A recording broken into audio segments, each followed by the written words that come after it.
everybody. Thanks for joining me for another one-man review. Today I'll be taking a look at Dash Shaw's Bodyworld. I'm sorry, I don't really know which way to turn this thing to best show it to the camera. I've been digging into Dash Shaw's work, picked up a couple of the ones that I could find online that I'm missing. I'm sure I don't have a complete Dash Shaw collection, but I'm really enjoying his work. This one, story-wise, is a really interesting book.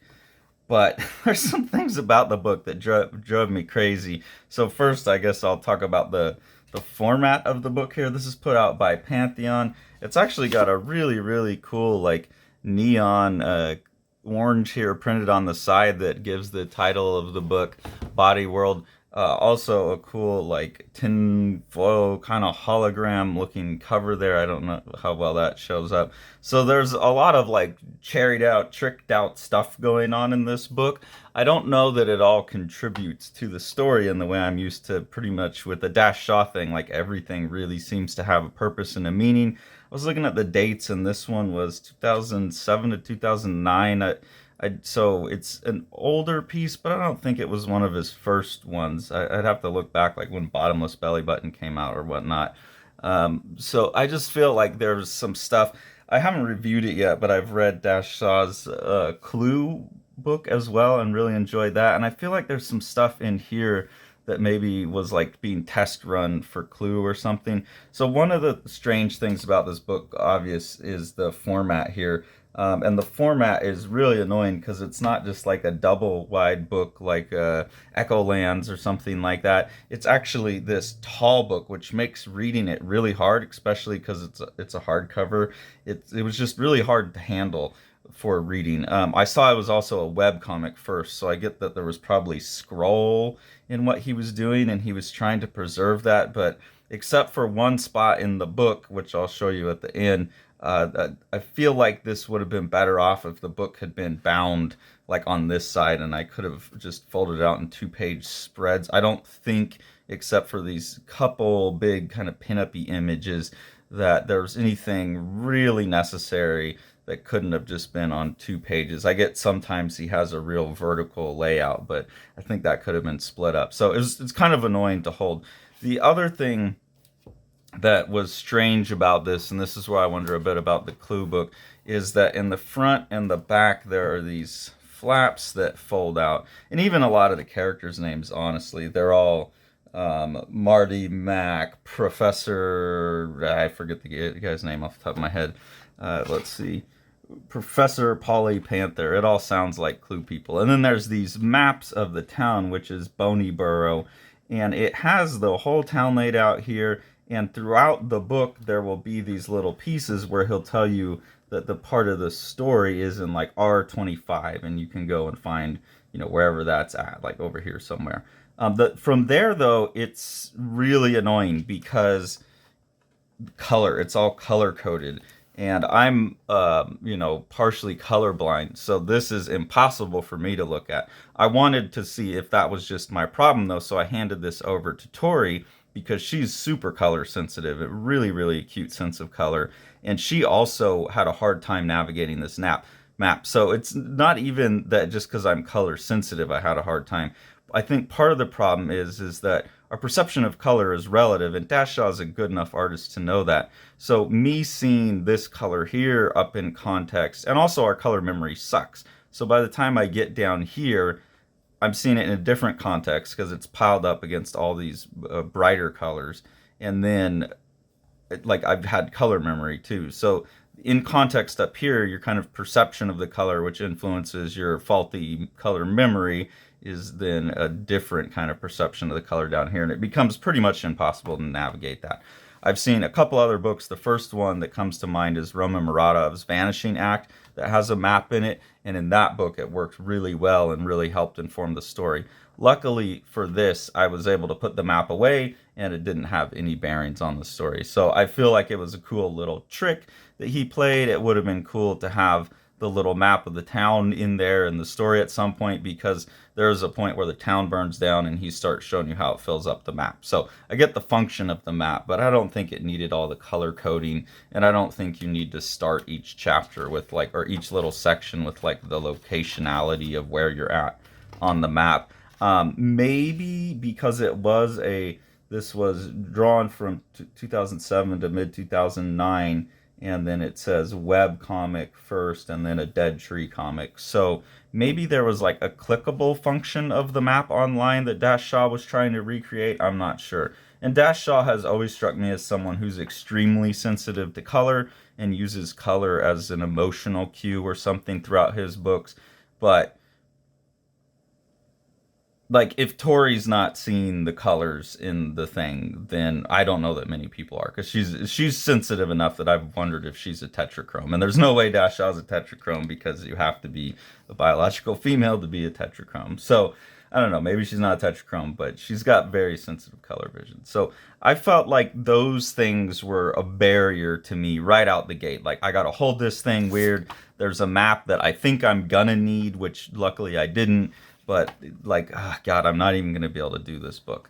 Luckily, as I went, I could do the book. I could just read it straight like a comic and kind of ignore all the little contraptions and still enjoy the book. Luckily, because it's a good story.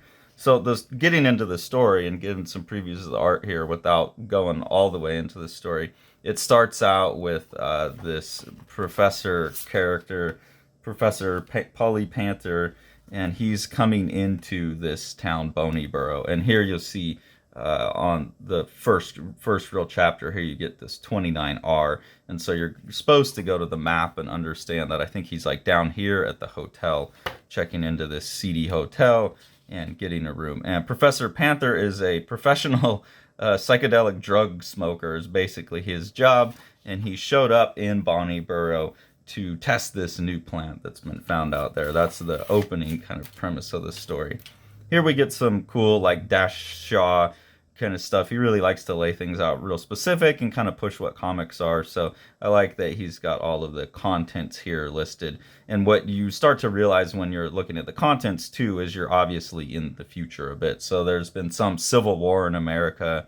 That doesn't really seem to have much to do with the story. It's just some context. It actually kind of relates it to his book Discipline, which is about actual Civil War. And there's mention of people being Quakers in here as well. So you can see some crossover between his works and what he was concerned about. Again, I don't know the order that the things came out. I haven't looked at the dates. But it's just this kind of little world building that's not too invasive to the story. Like, you could skip over it, or you can engage with it as you will, kind of like the maps. So I think the problem with the map is, given the format of the book already and then seeing the map, it just made me real worried about how difficult it was to approach the book. So maybe a map midway through the book as part of the story flow would have had me less frustrated with the book before I even started reading it. Anyway, here's this plant that Professor Panther has shown up. And this is Miss Jim Jewell here. She's a high school teacher in Bodyworld. And this is the plant that he has come to try out and see what smoking it does to you. His first attempt, nothing happens. But on the second attempt, things start to get really, really weird. As you get with Dash Shaw all throughout the book, there's all kinds of just like cool little production things. I think Dash Shaw is probably the first person I saw doing a lot of layering and like screen printing type of stuff in his work, and it's always fascinated me about his work. And obviously that's something, me and Sean just made a video where we're trying to figure out how to pull off some of this stuff in Photoshop. Really appreciate, by the way, people have been recommending how much easier it is to use Manga Studio Pro or Clip Studio Paint. I think it's the same thing now. I'm probably going to be buying that, and we'll be playing with that pretty soon as well. But I think Dash Shaw's like the first guy I've seen doing those kind of stuff, and it obviously went on to influence people like Andrew White, who are then really influencing me. So it's cool to dip back into where some of these tricks came from. And just switching materials between pen and ink, pencil. There's obviously acrylic or oil paint later in the book. Here's another one where he really maps something out that, to me, I could skip over this. There's a game that the characters play within the book, And I think you get enough context for that it's a game that they play in their world and that they have this special juice that they kind of get addicted to. I think that plays out in the story. But it's just, Dash Shaw likes doing these things, and they add an extra little bit of flavor. To me, like reading through it, I was like, okay, I don't quite get what he's talking about, how to play this game. But, it's cool. It adds extra flavor and just visual flair. But it's good that he makes it non-necessary, I think. I think I could just skip to this and still enjoy the story. So he knows how to sprinkle in those flavors for people who like it, but for people like me who want to glaze over them a little bit, it's not that big of a deal. So here's some more cool, playing with paint, putting that in there.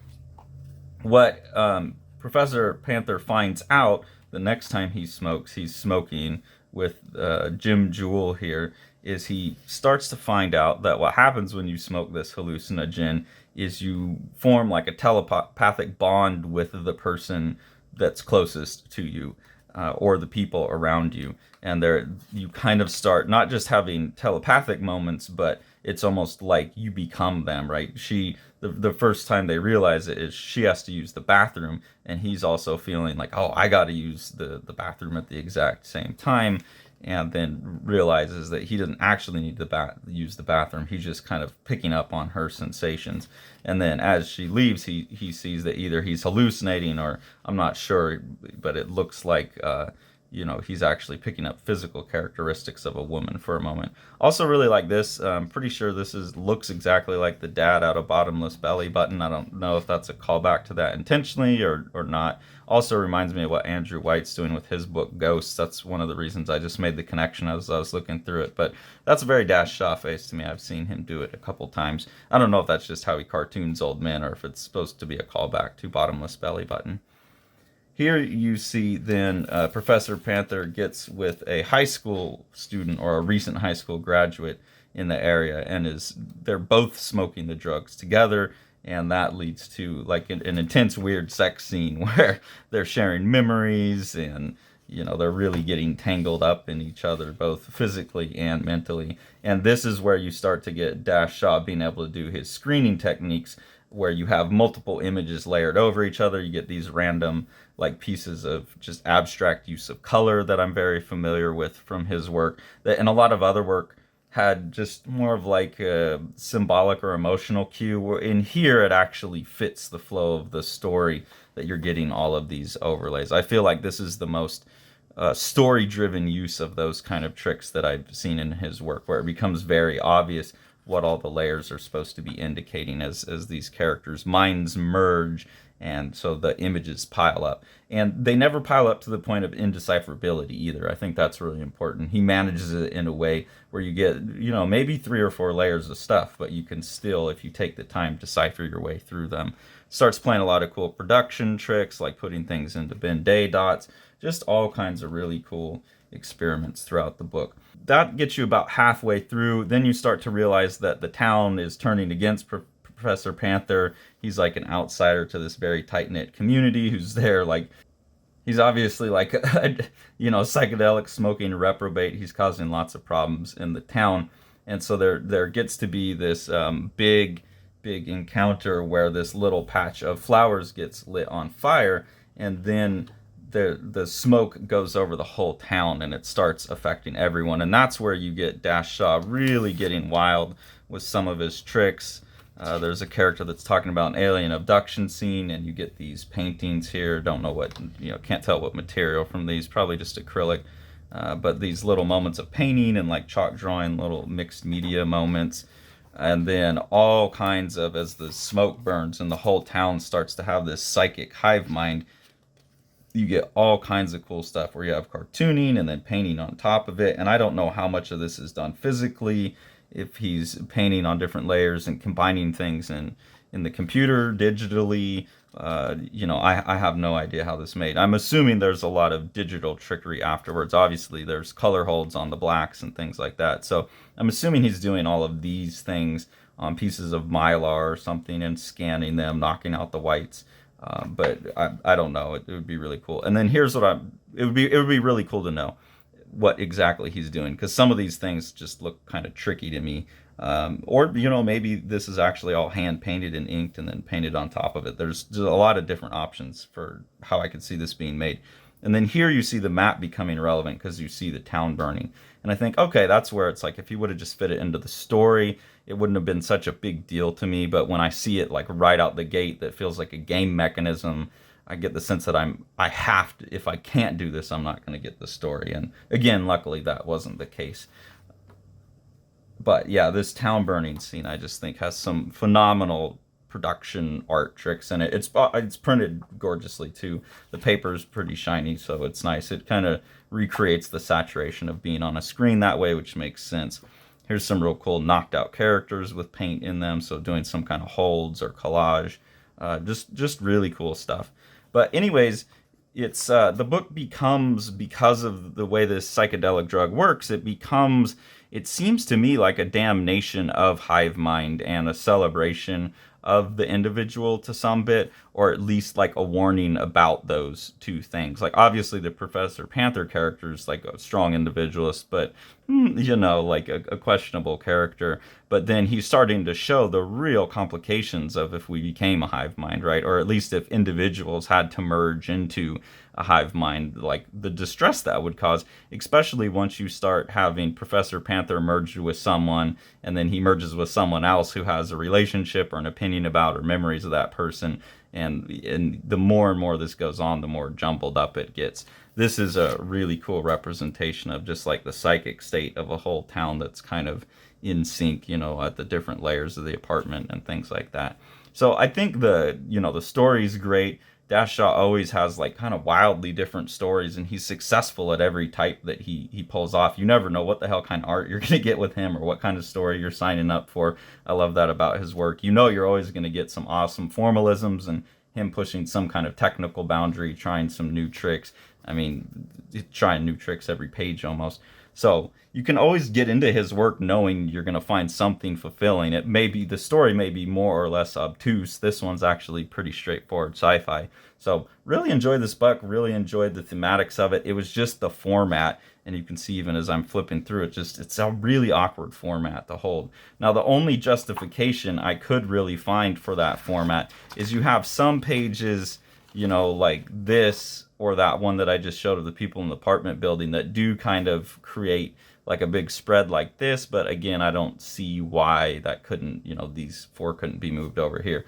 The only thing that justifies this format is you do have a couple images at the very end when Panther goes back to New York after leaving Bodyworld that are these big vertical images like this. And you get, let's see, I think there's the 3 of them. Yes, and they obviously actually form one giant scroll. You can see that this carries over to that. So, given that this is so unimportant to the story, and given that it's a really beautiful one long scroll of an image, I still think that it would have been better to have this book bind out this way. And obviously they were putting some extra production into this to get these fold outs, so you could have just had that whole image been a big fold out and then made the rest of the book easier to deal with and captured this image in its full glory, because you can see that this is just a hell of an illustration.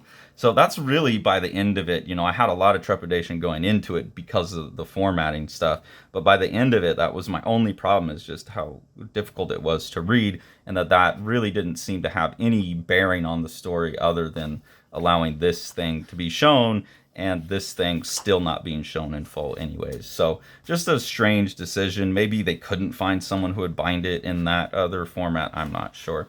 But as with Dash Shaw's work, it's always great. It's always challenging in a good way, and I really recommend it. It's an older work. I'm sure there's copies out there if you haven't read it. So go pick it up. It's a great book. If you enjoy what we're doing here on the channel and want to support us, there's 2 ways to do that. The first one's through our Patreon. There's a couple different tiers of engagement there that come with different exclusive content and voting rights. Any of the money that we get from that is what we use to buy the books that we're reviewing on the channel. I mean, it helps with that. So we're just trying to put that stuff right back into the pockets of other creators and help the community and help expose people to stuff. So we really appreciate the support on that. And then if you really want to support Living the Line and mission of the Living the Line, the best thing to do is to support what Sean's doing with Living the Line Publishing. So we'll take a look at one of his products now. Plaza by Yokoyama Yuichi. This is translated by Ryan Holmberg and is very large for a manga, so that's a really cool feature of this book, this standard manga size. And this is just a 200 some odd page representation of what Yokoyama Yuichi thinks of the Carnival parade, and he's just made this like relentlessly loud and rhythmic book that pushes all kinds of amazing boundaries of what comics and manga are, and we could not recommend this book more. Plaza by Yokoyama Yuichi. This is translated by Ryan Holmberg and is very large for a manga, so that's a really cool feature of this book, this standard manga size. And this is just a 200 some odd page representation of what Yokoyama Yuichi thinks of the Carnival parade, and he's just made this like relentlessly loud and rhythmic book that pushes all kinds of amazing boundaries of what comics and manga are, and we could not recommend this book more. Thanks for following along. Take it away, Jack. You want to see all these books? Smash that subscribe button and the like button and the bell, and then you get them.